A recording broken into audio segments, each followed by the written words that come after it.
અબડાસાના ડુમરા ગામ નજીક બે ટ્રક અકસ્માતમાં ઘાયલોને સારવાર અર્થે લઈ જવાયેલ, જેમાં અબડાસા ડુમરા ગામ નજીક 4 રસ્તા પાસે બે ટ્રકો ધડાકાભેર અથડાઈ હતી, જેમાં મિયાણીના અમરસિંહ સોઢા તેમજ સુખપર રોહાના ફિરોઝ ભટ્ટીને અકસ્માતમાં ઈજાઓ થતા સારવાર અર્થે લઈ જવાયેલ, જ્યારે સમગ્ર ઘટનાની ફરિયાદ બાદ આગળની તપાસ કોઠારા પોલીસે હાથ ધરી છે.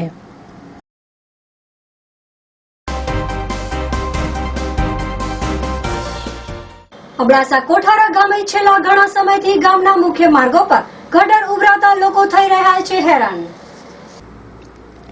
જેમાં અબડાસાના કોઠારા ગામે બહારથી આવતા પ્રવાસીઓ જ્યારે મુખ્ય માર્કેટમાં ખરીદી કરવા કે અન્ય કામે આવ્યા હોય છે ત્યારે અહીંના રસ્તા પર ગટરનું પાણી વહી રહેતું જોવા મળે છે,